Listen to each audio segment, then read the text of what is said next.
Welcome back, everybody, to Total Turnbuckle Talk, and this is your weekly Smackdown recap. Last night we had an amazing episode of Smackdown packed with a bunch of different segments, and we're going to go over them all for you, so stay tuned. So we open up the show with LA Knight coming out, saying a few words, and then Paul Heyman comes out, and he kind of threatens LA Knight, saying, hey, you better get out of Grand Rapids before something really bad is going to happen to you. Then Braun Breaker and Bronson Reed come out, and they fight each other a little bit, and then later, it's made official that LA Knight and Bronson Reed are having a match later in the night.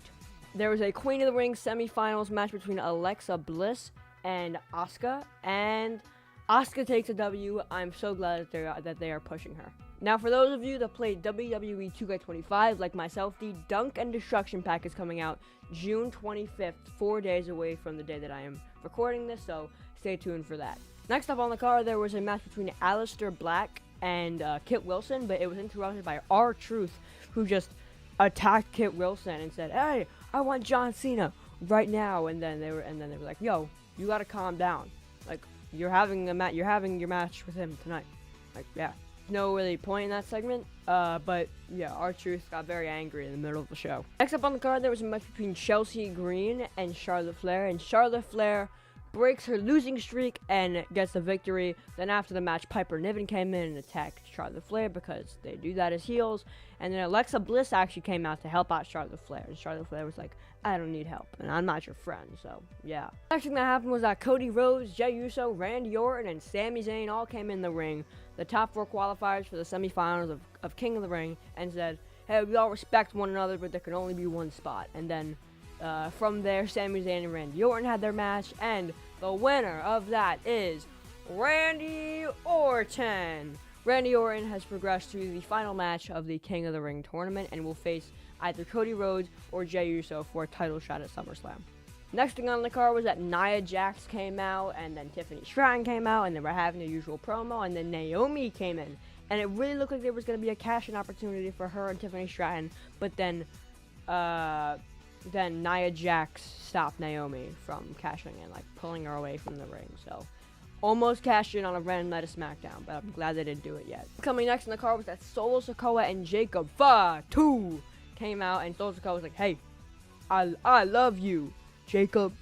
And then Jacob Fatu was like, "Nah, yara mean, I do not love you back." And they turned into a brawl, and there was a bunch of different stuff, and then Jimmy Uso came out to help out Jacob Fatu. So there could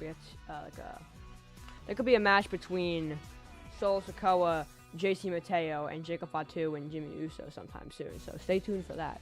Next up on the card, there was a match between Bronson Reed and LA Knight, and then there was a disqualification because of Braun Breaker spearing LA Knight, and then LA Knight got beat up in the middle of the ring by Bronson Reed. So they're clearly very much out to get LA Knight. And then right after that, there was a segment where they officially announced that Jacob Fatu versus Solo Sikoa for the USA Championship is happening at Night of Champions. Now, the last thing, the main event of the whole show, R-Truth, what's up, versus John Cena, you can't see me. There was a disqualification because John Cena used the championship.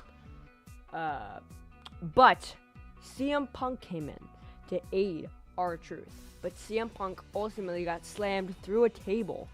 Now, that's not where this stops.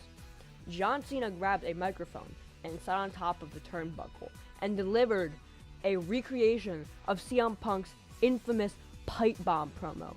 Yes, you heard me right. If you want to watch this whole segment, you should. It's on their YouTube channel.